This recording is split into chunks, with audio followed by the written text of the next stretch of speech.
welcome back to The Pulse with Rodney. You all know who I am, and today we are very, very fortunate to have the guy, the legend himself, Joey Gaydos, for numerous bands. Hi, Joey. How are you? Hey, Rodney. Great to see you, man. Good to see you, my friend. It's been a while. Yeah, man. a little bit. A little bit. We go back a little bit. Just a little. We're going to talk about the age. Where's Joey Gaydos been for the last 10 years? Well, 10 years, 3 years ago, me and the missus, we went to Florida. Okay. And it was a little bit of a life change. Mm-hmm. And my wife had a great opportunity to procure a business deal down there. And so she was doing great. Wonderful. And I followed along. And you have to, you know. Yeah. So we thought we'd give it a shot. Okay. We thought we would make this work and see if it was good. And unfortunately, it didn't pan out. No. It's really flat and wet, and there's these things called hurricanes. Yeah, man. man. And they suck. I know, man. And we missed Michigan. Oh, I'm seriously, glad you we guys missed are back. family, friends. We still have family here. Now you're over friends. on the west side of the state, correct? We are. Yeah, we're in just below Grand Rapids in a little town called Caledonia. I go there often in my semi-truck. Yeah, man. Cool. It's between Kent and Grand Rapids. Gainesville, right there. Yeah. So we moved there, and again, my wife got a really good opportunity. Good for you. To come back, and so we came back, and we've been liking it. It's a change of pace, but yet we're still in Michigan, so we can still see our friends and family. Right on. You guys traveled all the way for this show, and I want to say thank you. It means the world to us. What's going on in Joey Gaydos as the rock and roll musician? Well, the rock and roll musician isn't doing a whole lot right now. I'm getting up there in age a bit, but I still enjoy playing with some of my friends that we throw a thing together every now and then. I just did a thing with two really cool people, a guy named Danny Ostrike and Larry Wilson, and a bass player, drummer, and singer, bass player, who I've been with for a long time. Is this the guy that was down in Florida with you? No. This was back here. And we did a little one-off thing called the Containers. But we played in my birth town of Delray, Michigan. At a nasty, gnarly little place that's been there forever called the Carbon AC. Oh, geez. Or the Carbon Athletic Club. Right on. And we had a blast. And then I also have some friends down in Fremont, Ohio. Give a big shout out to my Fremont, Ohio people. They have welcomed me so much all my career. Joey, your career just spans decades of excellence. And I gotta say, man, you were like one of the forefathers of the lead guitar in the world, man. I think you were just incredible. Your stage presence just on some of the videos just blows me away. That smirky face, and you just tear that guitar up that you happen to have sitting. Yeah, you can see how tore up it got. This is the thing that made me who I are. It used to look all pretty and red, but she looks even prettier now. Yeah, she's got 1959 double cut Gibson. She's got some stories to tell on that, huh? Yeah, and she can still sing really well. I gotta say. But that's the baby. Yeah, man. That's baby. My older brother Freddie had one just like it, but it was a 58. And I know that he's brought it to some of your bars that you played at. You've got it. You don't remember, but we don't remember much of those days. Yeah, there's a lot. We'll leave that alone. We had some good times together, man, and I'm glad you're back in Michigan. Yeah, me too. Let's talk a little bit about the Muggsy days and how that got started and where you're at in your memories of that. Well, Muggsy was the first big thing for us, for me especially, and the guys. It was a 5-piece band. And it started out with myself, Pete Baker on bass, Dwight Baker on guitar. Any relation? French. Baker? Yeah. No, they were just, Banker. Baker. Oh, okay. All right. Candlestick Baker. Okay. And then a guy named Steve Pratt on vocals, and Fred Schmidt on Okay. drums, and that worked really well. And we got that was 70-ish, 6. Yeah. No, what am I saying? More like 75. I wasn't even old enough to get in the bar. No, you weren't. Wow. And then so that morphed, and unfortunately, the other guitar player, Dwight, he had been out of the band at one point. So we have another really good guitar player came in, a good friend of mine from school, Belleville High School, and his name was David Vogt, and a great guitar player. And so that lasted right up to 79. Okay. And we were at that time. It was we were one of the biggest bar bands. Yes, you know, sir. we would play everywhere. Yes, and sir. We always we had a great following, huge. Yeah. We were making good money, but at that time it was time to be original. Okay. And at least for me and Fred and Pete, for sure, we were wanting to get into that type of thing. The first version was mostly covers. It was pretty much every now and then we'd sneak one, maybe two. If you did like 3 sets or 4, you might get 1 or 2 in. But back in the day, it was like what did you do? You know, you played covers, or you were known for sounding like we did a whole thing in that kind of era where we would play the whole Get Your Wings album. Oh, wow. In sequence. Right. Aerosmith, and that was, oh my God, you got to go see these guys. They do the whole record. Oh, the macro. Well, that was okay, but after a couple of years, you're like, I'm tired of doing this. You know, it's it's sort of like tribute bands nowadays, which you're not for them. I'm not. Yeah, I'm not a big fan of. But anyway, so that was that Muggsy, which launched everything. So. And then after that, we hooked up with Cub Coda from Brownsville Station. Right on. And he was getting a little dismayed with being in Brownsville. He would come up to the Second Chance in Ann Arbor, and he would see us play, and he would just, hey, I want to come up and play with you guys, but just you guys. Oh, right. You don't want the other guitar player or the singer. I want to play with you and Freddie and Pete. So it's like, oh, okay. So he'd come up and started out doing like maybe 3 songs, and then he'd show up the next time we played there. He goes, I got a list of songs. Okay. And it's like he walked himself right in. But we were loving it because this was like stuff we had not heard or done, and it was like, wow, this is really different than what we've been doing. It's where we want to go. I gotcha. So. That worked out, and by 1980 we had our first album out, Cub Coda and the Points. That's fucking awesome, man. Yeah. But after that, though, you ditched the other guitarists, right? Well, in Cub Coda and the Points, it was Cub playing guitar, me, and obviously Pete and Fred. But after Cub left, it was unfortunately a little short-lived. We played a lot of big places. We went to New York and all kinds of places. We toured with a lot of big bands like ZZ Top, and did shows with them, I should say. Johnny Winter and Rick Derringer and all these bands of that time. Right. And by 82, Cub wanted to move off into something else. And we're like, okay. And we hoped it would last a little longer. So now what? Well, we know what worked for us before, which was Muggsy. And that's when it became the 4-piece Muggsy, and we found Tommy Farless. What a find, man. And that pretty much closed the book as to, that's it. We got it now.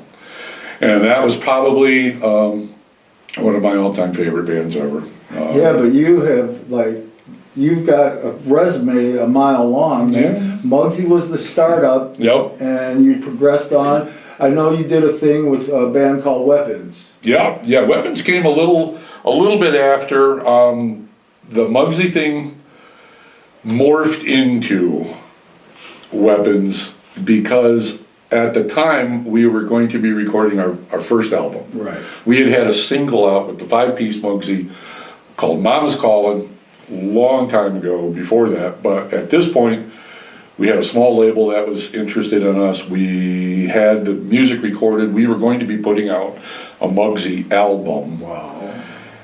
And then Tommy Farless, he had some issues, and he basically went into rehab, and he said, "That's it, I'm done singing." And him and his wife both came to us, and we would go see him. And you sure this is what I want to do? I just want to get clean and get healthy and do this. And it's like, okay, well, best of luck. I wished him nothing but the best. But now we had a record that we couldn't put out because our singer wasn't there. Right. So luckily we found another Tommy, and his name was Tommy Ingham. Right. And he was playing in a great little band he had called Ezra. And my wife and I and Fred and I don't know who he was with at that time, but we went and saw him, and we're like, wow, this guy can sing. It was different than Tommy Farless, sure, but he had that ability, right. And he was a powerhouse. Yes, sir. So we basically just said, look, here's the deal. We've got a record. We've got these songs. Yeah, we need to have the vocals re-recorded. You could do it. And he did, and it worked. Unfortunately, we changed the name of the band, not to my liking. That's what you were saying. Yeah, and not to kind of the musical style that we were gravitating towards. I've always considered myself a hard rock blues kind of guy. Yes, sir, without a doubt. Thank you. Without a doubt. All my chops are from guys like, well, obviously the Eric Claptons and Leslie West and Joe Walsh and those types of power trio bands, Cream, of course Hendrix, but it was trying to cover Hendrix is like, stop it, just stop it. He's like here, and then here's everybody else. Yes, okay. Sir. Yes, sir. So, anyways, that's what we were kind of going towards. Almost like that AC/DC kind of thing, the real early stuff. The 3-chord band.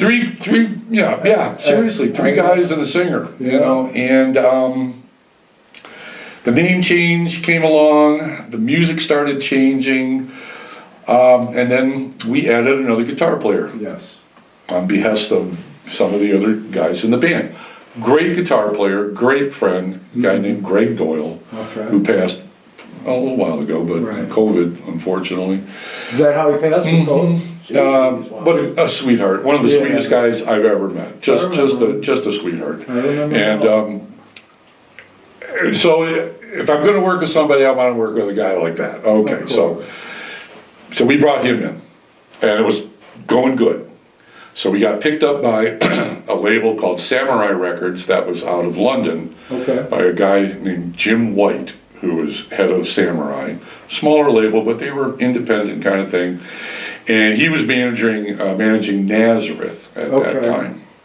So hey, I'd like to bring you guys to London. Wow. I want to do a live thing at the Marquee Club. It's like huge gig, just to stand in the places and you go,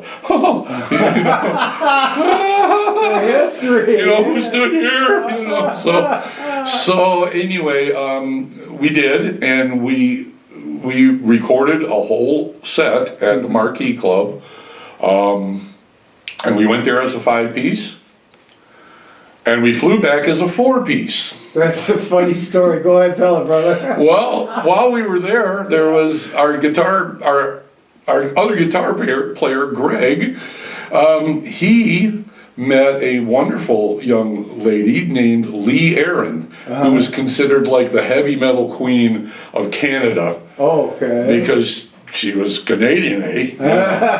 So and they hit it off. It was like, love at first sight. So, we were there about a month or so, a couple months maybe, and we're getting ready to come back to the US of A. We mixed our live recording. Nice. This was going to be woohoo, and yay, us live at the Marquee Club. And Greg didn't come back. Oh my goodness. He stayed with Lee Aaron. he said, guys, I'm done. Holy man. So he married her, and the bonus was he got to be the guitarist in her band. Wow. So now we're back to a 4-piece, which I'm like, woo! Ah, you like that. Yeah. But then he got another guitar player.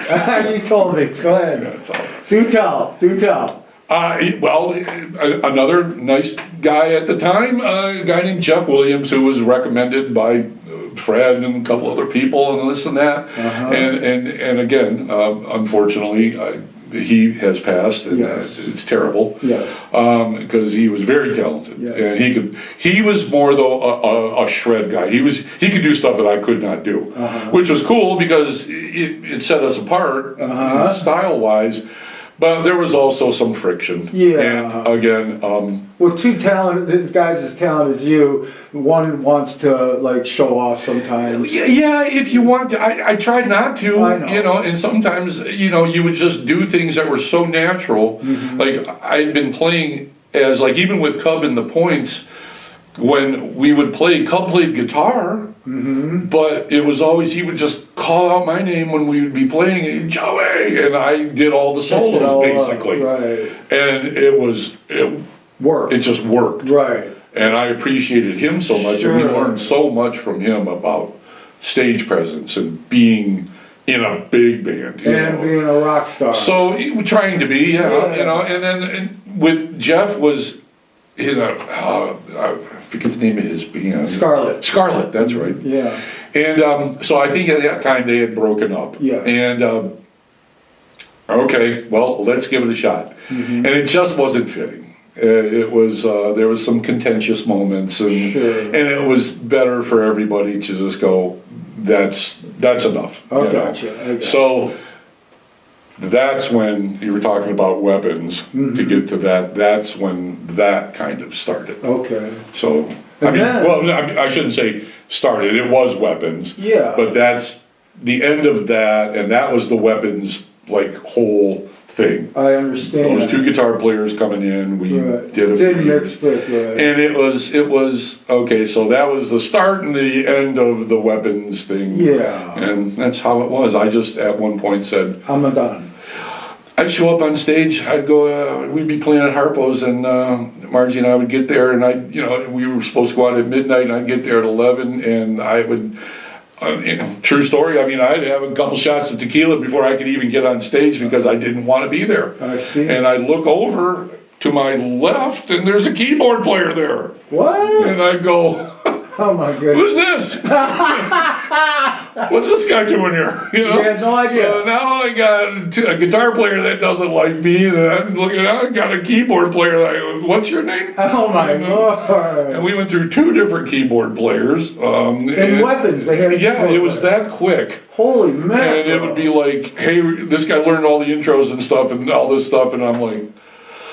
And at that was it. I had had enough. Right on. So then you moved on to what other band? What was the next band? I moved on to having a son with my wife band for 2 years. I didn't do anything. And how good was that? It was fantastic. Now your son, man, he's a chip right off the old block. Yeah. He is one hell of a guitarist. Oh. And he has the stage presence like the old man. Well, he does, and here's the thing, he has his own thing. Yeah. And that's really cool. Yeah. I think every musician that wants to really pursue their craft, they want to be themselves. You want to have a record. The best compliment I should say I ever got or would get was that, wow, I hear 2 notes, 3 notes come out of you, and I know who's playing that guitar. Oh. And I know that sound, and I know that style. Sure. And that's like, he has that in spades. He has his own thing. Right. He's a lot more smoother than I am. He can rip, but I mean, he's got these bends and stuff, yeah. I watched you guys play at a tribute for a band member. Oh, yeah. Let's talk a little bit about that. Yeah. You and Joey Jr. were up there. I walked in and seen you guys on stage, and I was like, oh my God, because I haven't seen you for years. A lot of people that see me go, oh my you're up God. there with all this beautiful hair, no sunglasses, just ripping. You and your son sitting there face to face, just tearing it up. Well, that part, we love doing that. It was just a beautiful Margie thing. always says, look, they're talking to each other. Guitar to They're guitar. talking to each other. Right on. Let them talk. Yeah. How did he get into the movie industry? We forced him into it and held a gun to his I head. almost believe it. It was horrible. I had to buy a gun. Oh my God. Oh my God, it was terrible. I know better. Go ahead. That's gonna get edited, right? Yeah, no. No. No. How did he get into He got into that. We were living in Belleville. We had we moved into the family farm that I grew up in, and now we thought, what a great place to go back to. Mm-hmm. Me and Margie and our son, we moved back to our 10-acre little farm out in Belleville. Beautiful. So, he loved it, we loved it, but there wasn't a lot of kids playing rock and roll at 9 years old or 10 years old in Belleville. Right on. And so, there was a thing, I think my wife found it. Yeah, day jams. Yeah. Day jam. Mike Lutz was actually teaching guitar, and believe it or not, when you have a child and he wants to learn something on guitar, he doesn't want to learn it from you. Are you when serious? he's 8 or 9. He didn't want to learn from Dad? Because Dad makes him play a D chord the right way. Oh. And he's like, no, I like playing it like this. Well, that's not a D chord, but that's what I want to play. Oh, it's like, my. okay, now when you're that young. Sure. So, but Mike Lutz, the bass player from Brownsville, was teaching guitar in Ann Arbor. So we'll send him to him. Let him deal with it. Yeah. So he would, while he was there, they were offering this thing called day jams. Okay. Just out around the Ann Arbor area. It was for young kids that wanted to play music. And they didn't have the chance to do it in their neighborhood or their friends, or maybe didn't have relatives that, So we signed him up. We're thinking, oh, this is cool. And he went to that school and he loved it. Good. It wasn't really a school, it was like, actually, yeah, school is the wrong word. So he loved it. And they did like groups.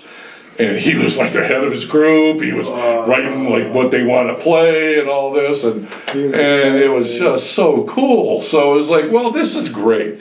Now at this time he's still what, like 9? Yeah, 10. That's 10 incredible. maybe, yeah. Man. So then we get an email about, I don't know, 6 months, 9 months later or something. I get an email, and it's from something, from Ann Arbor, blah blah blah. And, they probably want to have us sign them up again for this year's day jams or whatever, because it was day jams, but it was also this company, and it was a what do you call it? They look for talent. Casting. Oh. See, Yoko knows what's going on. I got you. Good for you, Yoko. Oh boy. I love her. She's still my wife. Yeah, she's the best. Yeah. So, I'll stop that. Okay. So, anyways, so the casting company calls, and it's from New York. No. No, I'm sorry. It was from Chicago. Wow. Chicago, right? Yes, Chicago. Right. So it's from Chicago, and I'm thinking, what's going on here? Right on. We saw your son on a video from day jams in Ann Arbor, blah, blah, blah. And I'm thinking, that was like months and months and months ago. And I'm thinking, this is spam or something. They want to buy me to buy something. Shit, yeah. right. So I'm like reading it, and they're like, would it be possible to have you and your son and, whatever, come out to Chicago? We would like to interview him and video him and see, when and he couldn't tell us anything, and we're like, you want to do this? And he's, yeah. I'm like, hell yeah. Oh my God. So we arranged it. We go to Chicago, where he met the drummer there, and we sat at the casting studio for hours. It was only supposed to be a half hour, like you get them in, they said, okay, let's hear you play. And he had his Les Paul, He's got Epiphone Les Paul, no, his little Epiphone Les Paul, and he goes in there and they would keep opening the door and coming out going, you guys aren't going anywhere, are you? We're like, no, how's our son? You know, so we haven't seen him in a half hour. You know, and would you mind, like, we keep him here like another half hour? And this happened like a couple of times. Wow. And we're going, and other people aren't going in or coming out anymore. They just fell for him, man. Wow. They didn't know. And they, even at that point, they didn't tell us what was happening.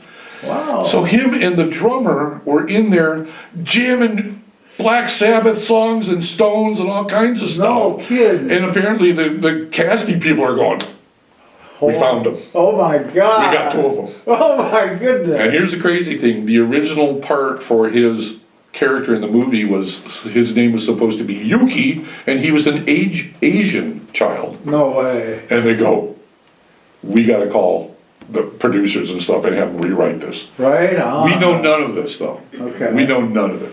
And so we go home. They go, thank you so much. We'll be in touch with you. That's what we knew. We'll be in touch with you. Wow. Couple months go by. Couple months, now New York. And they're like, listen, we'd like you to come out to New York. This time we're going to pay for you guys to drive out there. No. We'll put you up and everything. And the same thing. He goes there, and we don't see him for hours. Oh my God. And we don't know what's going on. Mm-hmm. And the same thing. Okay, thank you very much. Wink, wink, nudge, nudge, you know, kind of. We're like, what is going on? Okay, right. And we'll call you. Uh-huh. And then was the call to go to California. Holy man. I didn't go on that one. Yeah, it was just an overnight. Yeah, it was just an Jack. overnight. And it was to meet Jack Black. Jack Black. Because at this time we're going, and now they finally tell us what's happening. What was going through your mind at this point? Oh, only about a million things, I can you know. imagine. And we're going, it's for a major motion picture, blah, blah, blah, the star is Jack Black, and we want Joey to come out and meet Jack, and we want to see how they interact. Right on. So they fly out. I'm like, and we come back the next day, and he got it. No, wait. Again? Yeah. You had to be sitting on pins and needles for about a year. It was weird. It was completely crazy and weird. Guess. And then, I don't know, maybe 2 months, get a phone call. You guys want to move to New York for about 6 months? He got the part. Holy mother of goodness. So that's it. That was it. You guys stayed in New York for 6 months or more? Margie and Joey lived there. I had a business at this time that I was right here in Livonia. It was I did durable medical equipment. Oh, okay. So I owned a business that I was working for at the time, and then I eventually owned it. But that was like, oh, okay, you know. Wow. So I would fly out when I could. Sure. I'd get the back then you could still get the red eye. You know, and go out, and there'd be like 6 people on the plane. Last flight to New York. Right you on, know? cheaper. So I'd fly out, and they shot the movie, and that's just a cool story, man. Yeah, it's pretty crazy how that works. What's he doing these days? He lives in Kalamazoo. He's an account manager for a company called Steamsma, but his real passion that he is still pursuing is writing and recording and playing music. That's and he's played a few gigs there. He's done some projects with another band, and one of the bass player actually from the movie, the young lady in Chicago. They had a project that they did. They are putting out some stuff, I guess, yeah. And he's still writing, and he's doing what his passion is, which is music. Yeah, that's fun. Like fantastic. I said, a chip right off the old block. It's a good thing. Isn't that a wonderful feeling, man? That you raised a son that's like that good of a musician. Well, he better be, huh? Well, exactly. It's amazing, yeah. So now we're going to listen to a song called Born Under a Bad Sign with Joey Gaydos. Please enjoy it. We'll be back in a moment to talk.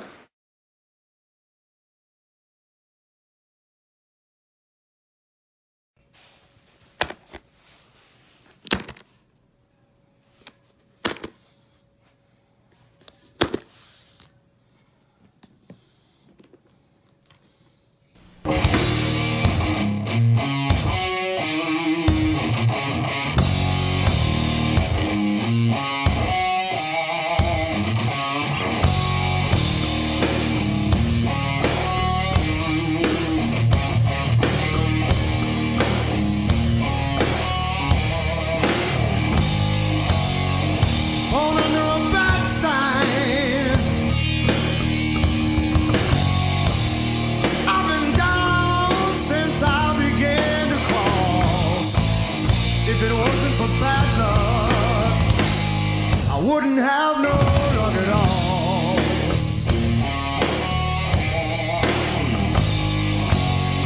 Bad luck and trouble been my only friend. I've been down ever since I was 10, all under a bad sign. I've been down since I began to crawl. If it wasn't for bad luck, I wouldn't have no luck at all. Let me tell you, wine and women is all I ever crave. Big titty woman gonna put me in my grave, all under a bad sign. I've been down since I began to crawl. If it wasn't for bad luck, I wouldn't have no luck at all.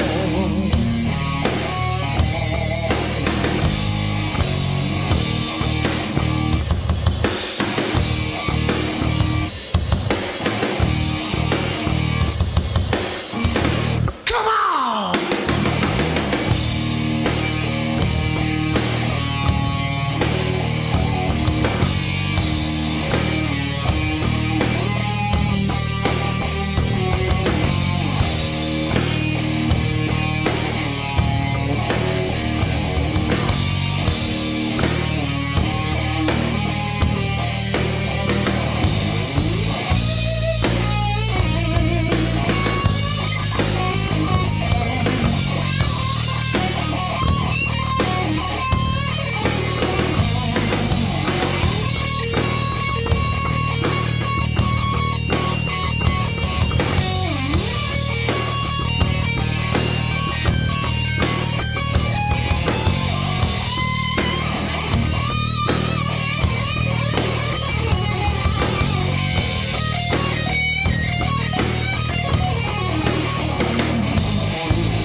Bad luck and trouble been my only friend.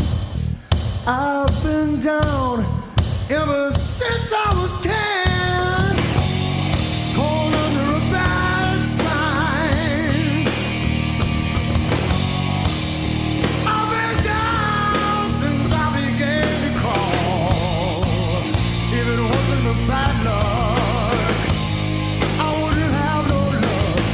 If it wasn't for real bad luck, I wouldn't have no luck at all. Born under a bad sign. I've been down since I began to cry. If it wasn't for bad luck, I wouldn't have no luck. If it wasn't for real bad luck, I wouldn't have no luck at all.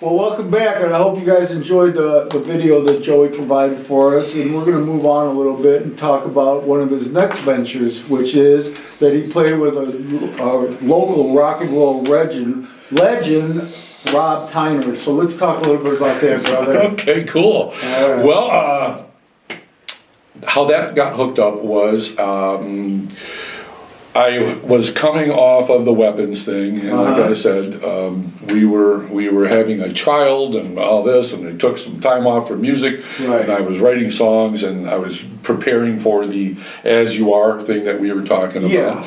But prior to that, one of my heroes, Rob Tyner from the MC5. Right. I had the honor to play with him at a Guitar Army downtown. Okay. A benefit. Mm-hmm. And I was the guitar player in it. Gunnar Ross played drums. What a legend. And so, we did like 2 or 3 songs, and got to do some chit-chatting with Rob, who was basically doing more of the chit-chatting than I was. And he started, what are you doing? What are you doing? And I'm like, well, I'm kind of in between, but I got a project coming up and da-da-da. And he said, well, I'd like to do something with you. You know? No kidding. I like how you play, you know, and Everybody this does. and this. Everybody does. Ask my neighbor. So basically,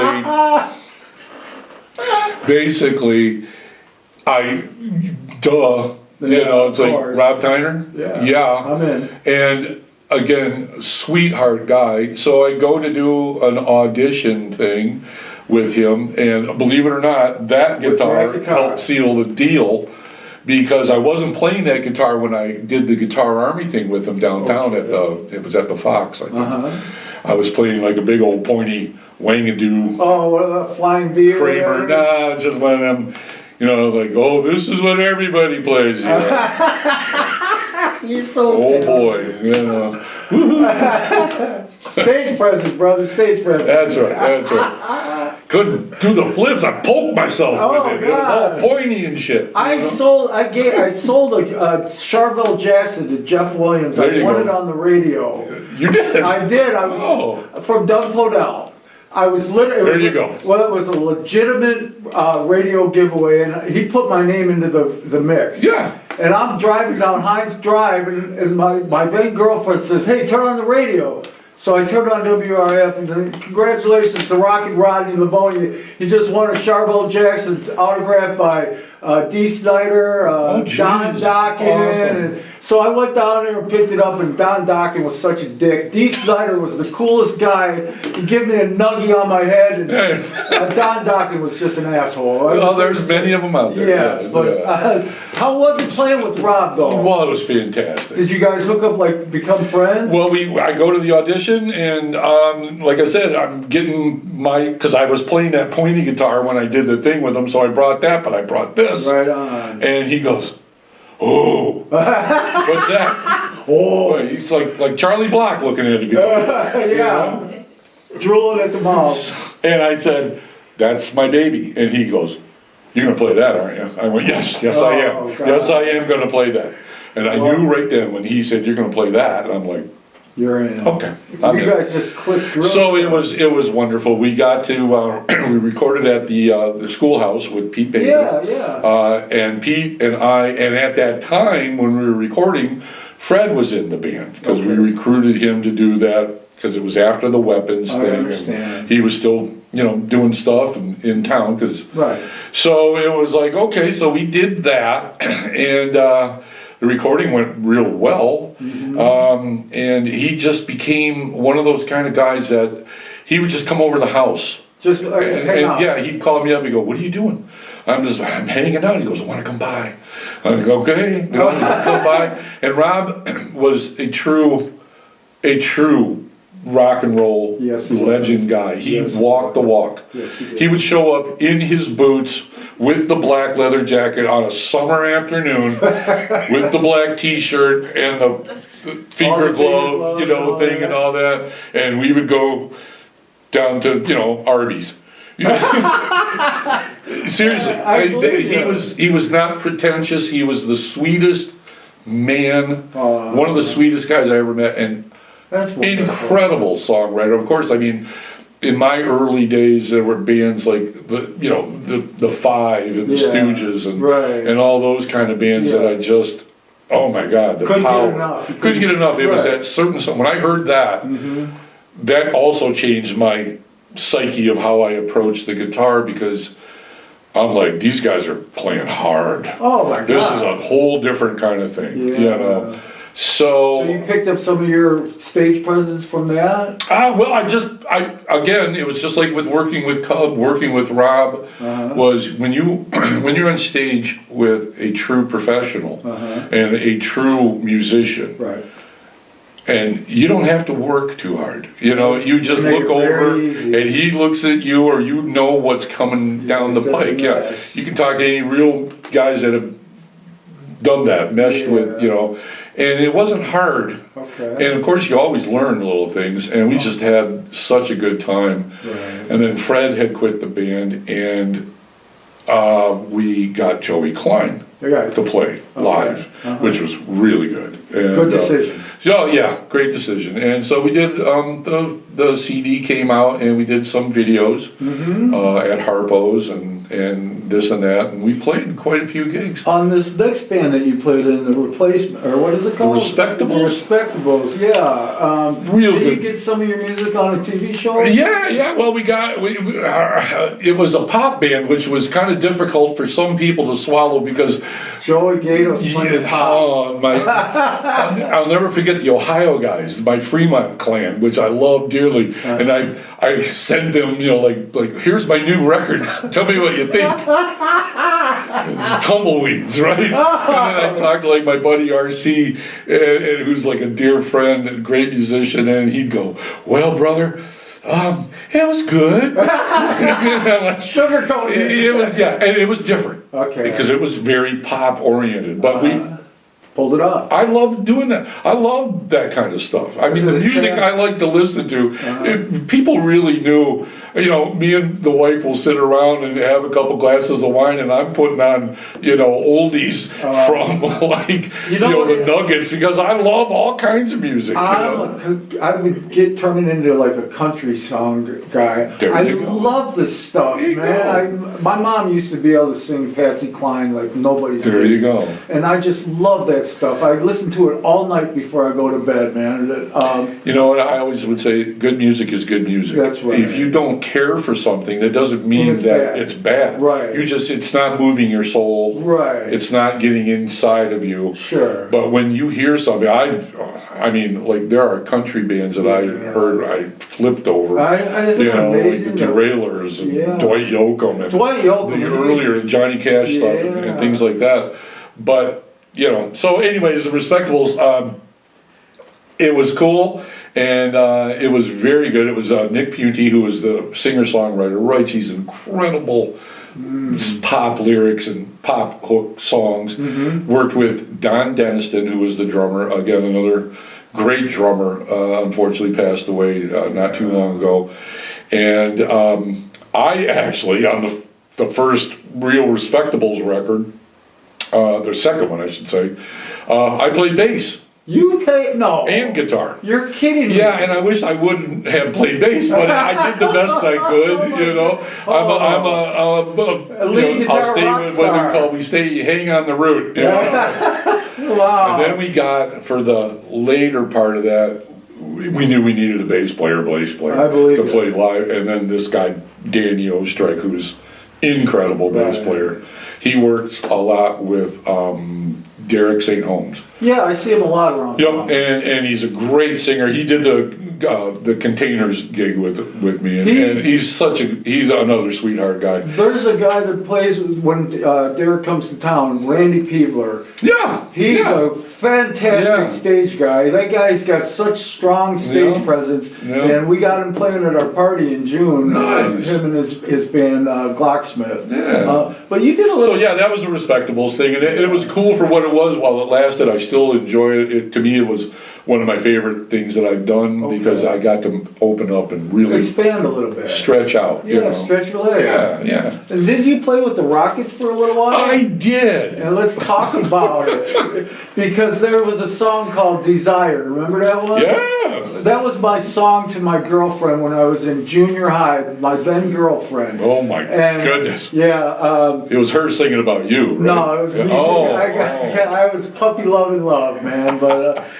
how did that come about? How that came about? Well, I had known the Rockets. We had opened up in the first Muggsy, the five thing, Ps. we were signed to the same, one of the same companies that we worked with Brownsville Station. It was Allen Alley Management. Okay. But the Rockets were part of, like, we had Punch and all those guys, and Punch Andrews and everybody doing their thing. And Right. obviously the Detroit Wheels and, That's what I wanted to ask you. I'm sorry for cutting you off, but Rob Tyner and Ron Perry, they put together the Detroit Rocks thing. Were you part of that? Detroit Rock City, the song? Yeah, where there's like 20 different musicians. Yeah, I was on that. You I were played on that. guitar on that. Okay, because Tommy Farless sang on that too, didn't Yeah, he? it was there was Sonny 7 or from 8 Scarlet, singers. Tanya Smith, which is coming. Tanya's coming to sing at our party. She played with Charlie's band. Oh my She's goodness! such a I want to jam with her. You can. I love Tanya. I got a quick story on Tanya. Go ahead. I was playing the Token. We were headlining. Tanya, I think, was either at the show as just to come to the show, or they might have went on before us. And I would play a blues. Oh, you're so good. And I would I'm playing a fucking blues. Yes, sir. So, and I remember after the show, Tanya comes, because we all knew Tanya. Right. We love her to death. Yeah. And she came up to me after the show, she's like, Joey, she goes, you're this rock thing, you're doing this rock thing, and then you just stop and you play a fucking blues. And I went, yeah, she goes, that was awesome. Oh, she's so and I was like, and she, because she knows. Yeah, she has that. She does. She has that. She is that kind of She musician. is such a talent. Oh, I gotta hook up with her. If you, like I said, but I want to talk one more. Rockets. Yeah, the Rockets.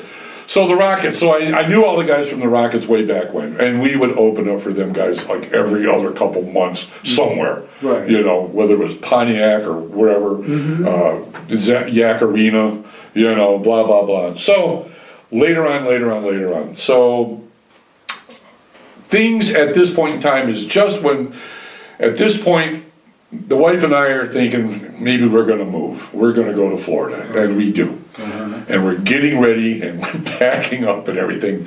And there is a Tony Villareal who owned Thunder Audio. Yep. He was a good friend of Sonny's.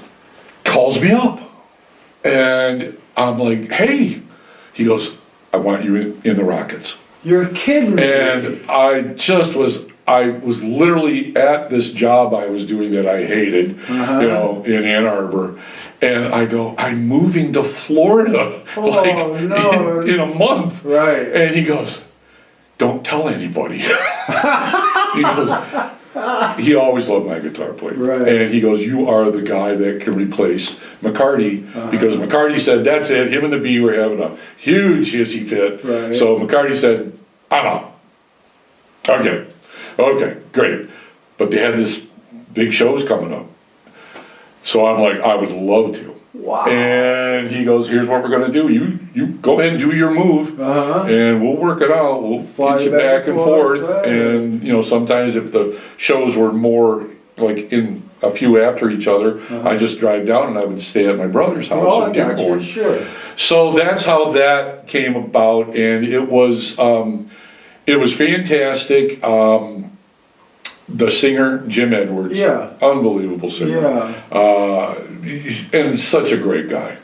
And You've been very blessed to hook up with some bands that the people.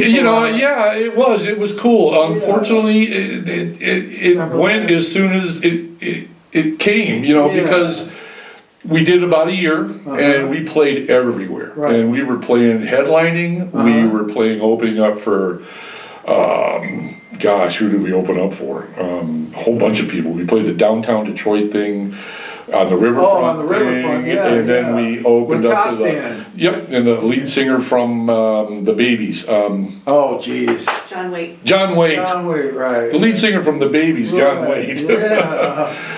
and stuff like that, and it was just fantastic. And we headlined at the it used to be called the State. Now Oh, it's the called, Pen? huh? The Pen? No, downtown, the theater. Oh, it's the Fillmore. The Fillmore is what it's Right. called. Yeah, and that, yeah. Thank and you. that was our opening. I stole that from you, by the way. That was our opening deal, and it just rocked the place. And Man. it was so much fun. And obviously playing with a guy like Johnny B, who I had known again for years, Yeah. known him, never played with him, but A lot of big musicians have sought you out to get you with their program. Some sought me out, some put up with me. Yeah, I but get it. You're a very impressionable kind of guy, though. Yeah. You are very personable. Yeah. I know you had another band. This is going to be our last one. Let's talk about Send More Cops with. You were right alongside with another Detroit heavy metal rocker, Mark Andrews, Seduce. Yeah, how did that go? Fantastic. And wasn't Gunnar the drummer? Gunnar was the drummer in that, and actually, Gunnar came in. Let's see. I gotta try to get my order on that one. Let's see how that worked. I want to scratch That came in with Pete, Tommy Ingham, Gunnar, and me, right. and then Pete left. Banker? Pete left. I didn't even know he he was in produced the that. record and everything, and he was in the band originally. Oh, okay. And then he was out. So it was like, okay. So Pete had a lot on his plate. Mm-hmm. So it's like, okay, so Pete's not working on this. So along comes Mark, who, come on, you don't get no better than that. Right on. And I've known Mark, again, He's a really, to know him personally, he's a sweetheart. He's a of guy. sweetheart. I go back with him and Dave Black. Yeah. Now there's a guitar player, okay, yeah. that he would come, I'd sneak him into the 24 Carat to see me when he was like 16 and sit behind the stage, No kidding. And I mean, talk about an original and great guitar player. Yes, sir, There's the example right there. Yeah. I mean, he's one of the best guitar players ever from Detroit. And he's very humble, too. He's the quietest guy. Isn't he, man? He blows you away. But he is like just the guy is badass. Incredible. Always has been. Yeah. Always will be. And he's a nice guy. And Mark, same way. Yeah. Mark is just one of those guys. Was just a sweetheart guy. Yes, he is. And great singer, obviously. I know, yeah. Great bass player. So to have him in the band was fantastic. Were you the one that orchestrated putting this project together? Kind of. That was honestly Gunnar Ross was really the one that wanted to start that. Yeah, and He would show up at my house, and I don't want to speak badly about anybody, but he would show up at my house in the middle of the night, and I'd be in bed with my then girlfriend. good place to be with. He would just walk in my house and open the bedroom door. Hey, are we partying? Yeah. And Come on, get out of my house. Gunnar had his way. He always, Gunnar always ran on one speed, one level, top. and it was all hard, heavy, hitting. Blowing off the cannon, the whole thing. That's awesome. Yeah. But it was you're in that lane with him or not. I get it. So this project, which came about, it was okay, and then it kind of dissolved because there was also conflict at that time. The level of the musicians? No. Well, the people, Tom Ingham, again, great singer, all this and that, but he was having second thoughts about wanting to do the project. You guys played a lot out of state too on that, didn't you? A couple things. Yeah, we go to Ohio and we played not a whole lot, but a few little trips here and there. So let me ask you this: what's next for Joey Gaydos? We're going to Batesburgers after I know, I'm done me here. too. And my You guys wife got is me like, into it. she's like, that's it. It's like Yoko's hungry, man. You gotta feed her. Gotta feed her. Gotta feed Mama. Yeah, absolutely. Are you? I'm actually doing real quickly. I still do a project, and it's an online thing, and it's really cool. One of my good friends again from high school named Tom Core. It's called Spider Huff. Spider You can Huff. go on Facebook and you look up Spider Huff. Where do you come up with these names? I didn't come up. He came up with it. He had been doing this and invited me to play on a couple songs when Margie and I came up from Florida to visit some relatives. Uh-huh. And I was in the neighborhood, I stopped by, and he's like, oh my God, can you play a couple of these songs for me? And I'm like, sure. Oh my So, goodness. you know, and because he had played in a band called Full Nelson, Uh-huh. and they opened up for Cub Coda and the Points a lot. Oh, so you knew him well. So I knew him very well, high school, everything. Yeah. Great artist too. So I played a couple songs, and the next thing I know, it's like, we're back in Florida, he goes, would you play a few more songs on some, you know, a few more things? And I go, guitar? Yeah, I go, sure. So we get it hooked up to where he sent me some equipment to hook up so I could record in Florida, and I'd send him all, right. and he'd send me the tracks, and I'd put in what I thought was cool, what I, you know, liked here, this and that. Uh-huh. They would edit it, and they'd put it out. And it's very...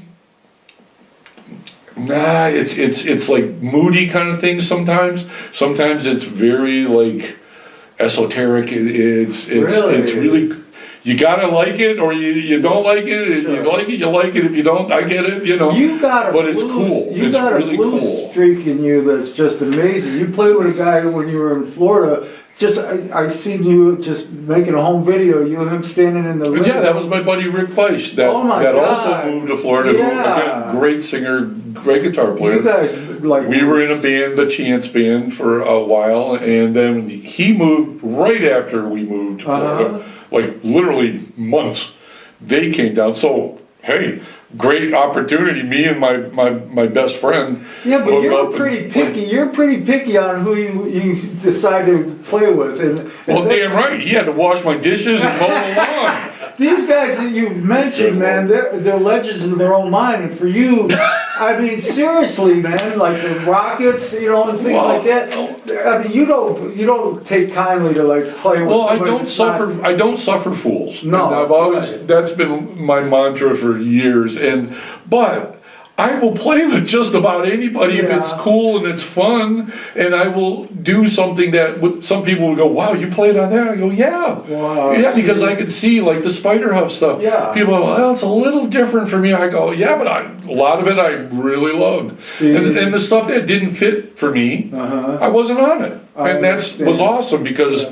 In this day and age, you don't have to have a physical band together. No, you could just You can use just all you electronic. call up people and, Put it and they, together. yeah, they do That's stuff. crazy. So yeah, so Rick and I did that, and every now and then I get to play some blues, and it was during COVID. Have you ever thought about putting just a 100% blues band together? Yes, I would and like to get do back that. out? It's kind of tough, especially on my side of town, Right. because My daughter lives up that's there. the one thing that I do miss on this side is that there isn't as much things Opportunity. like opportunity to do like real bluesy kind of stuff, you know, and actually there's not a lot of opportunity to do that anywhere. Yeah. But you know, it's one of those things. But you know what? I'm making my way still, and when I get a chance, I'm going to take it. I appreciate And that. I put out my little stuff. So one more thing I got to tell Go you, the ahead. coolest thing was I did a EP with my son. Oh, And right. it was called The Mojos. Okay. And two Joes, Mojos, Right, I gotta have gotcha. Mojos. And it's instrumental Jeff Beckish kind of Right. thing. And it's one of the things I'm so proud of. And it's on Spotify. And if you look up The Mojos, Okay. 10 and 2. 10 and 2. And there's some serious guitar playing on that. There's some seriously cool guitar playing. Is there anybody you want to say hi to or say thank you to? Sure, I would like to say thank you to a few people because there are some people that Go I ahead. want to say thank you to. All right. First of all, Yoko, So that's such a sweetheart. my wife.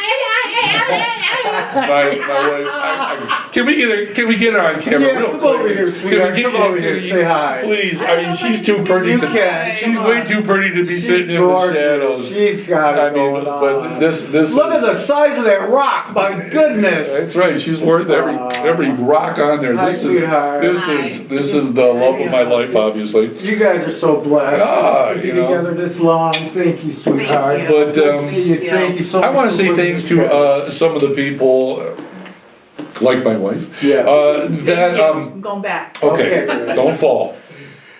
She's beautiful. She is, of course. 40, She picked you. 40 years almost, for And God's she picked sake. you. Yeah, well, she's smart too. She got brains. Okay. Good looks and brains. Yeah. No, I never get to think like the DJs and stuff. Okay. Because there were people like Judy Adams and Ann DeLisi, you know, from WDET that were really instrumental in the early days, and especially when we were doing stuff with Rob and things like that. That None of really the normal rock pushed- stations? Yeah, they're normal. These are normal people. What was it called? WDE? WDET, downtown Detroit. I've never heard But of then I've got the crew here, it. Right. in which of course Steve the Kid He Costin. loves you. Which, I unconditionally. love that guy, and Yeah. Ann Carlini, Yeah. and Todd Fowler. Yeah. I mean, those people, you just don't go wrong with those No, kind of people. I They're like, and they supported pretty much everything I would do.